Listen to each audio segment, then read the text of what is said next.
This presentation is about evil eye charms and amulets. There are many different types. We're going to present 3 today and give you a brief history and how to pick them and how to wear them, how to use them, and how to dispose of them. The first one here is typically a Turkish or sometimes called Greek evil eye amulet.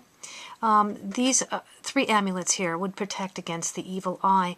Let's discuss exactly what the evil eye is. The evil eye is when someone sends energy to someone else with such malicious intent that it's not just jealousy, it's jealousy that has festered.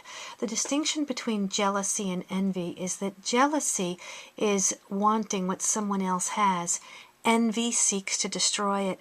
So this is when someone looks at someone with a gaze and the energy is so intense that they seek to destroy the object in which they are observing or the person. So here we have what is called a Greek or Turkish evil eye. Typically it's blue. It doesn't have to be. The story of why this eye is blue is because in the Mediterranean area, when a child was born with blue eyes, there could be envy upon someone who doesn't have children or someone who feels ordinary, because a child with blue eyes would be extraordinary.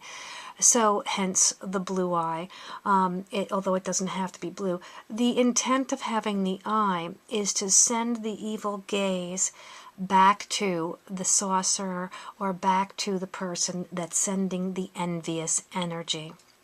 The second amulet, I'm sure you've seen it before, is the Italian horn. It's the history behind this is that it is a phallic symbol. And why would anyone want to wear a phallic symbol? It's because when you use a hand gesture, and I won't demonstrate that, when you use a hand gesture to send an evil eye, when you do a curse formally, it is sent as a void or in the form of what looks like a womb. And it has an emptiness about it waiting to be filled, and it gets filled with the curse of the person who's sending it. So the phallus symbol would fill that void and render the curse ineffectual. The third type of charm has an interesting history. It's a hand. It's called a hasma with an eye in it. Now, this goes back to the Arabic times, and it is also used, also sometimes referred to as a Jewish hasma. So it has a few different historical links, if you will, to where it originated. No one really knows. In the Arabic world, it is said to be called the Hand of Fatima, which is the Hand of Fatima is the daughter of Muhammad. Now, in the Islamic religion, the symbols are forbidden because they're considered a form of idolatry. So in the Jewish tradition, it's used also to ward off the evil eye. What it is it's 5 fingers. 5 fingers spread apart with the eye would be used to disperse the energy of the curse. When the fingers are all together, it's used to hold in good luck. Also, the fingers of 5, that's what hasma means, 5, also can refer to a pentagram, which is used in witchcraft and as a symbol of protection. Now, what happens when you get an amulet of protection, no matter what kind it is, but if you're using the evil eye amulets, the first thing you want to do is cleanse them. Do not buy used charms of protection. They've already been cursed or whatever. You don't know. Get them new. When you receive it, you want to put it in a bag of sea salt and rosemary for a few days and pray over it and ask that it be cleansed.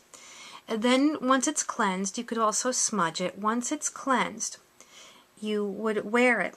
And the idea of wearing it is that it protects you. When this charm breaks, or falls off or flies across the room. Sometimes people use it in their homes. If it falls off the wall, if it falls off of you while you're wearing it, that means the charm took the hit. The charm took the hurt, the curse, instead of you taking it, or your home or your car or whatever. What you want to do then is you do not want to reuse this charm. You would take the charm and the chain, and you can do a few things to properly dispose of it. First, thank it. You could throw it into a crossroads so that the energy is dispersed with harm to none. You can throw it into a stream of water so that the energy is dispersed, again with harm to none. You can also put it in a bag with sea salt and rosemary, thank it, and just throw it away, and ask that it, also harm to none. You want to make sure no one else wears it, because it does have a curse on it once that happens. This is why you don't want to buy expensive charms or amulets. Buy them so that they're inexpensive, because when they do break, the charm has taken the hit instead of you. So that you want to have a few of these on hand if you want to use these charms. I have found them very effective and very helpful, and I hope that this discussion has been helpful. Thank you so much for watching. This is Things Unspoken 111 and UnderworldClassroom.com.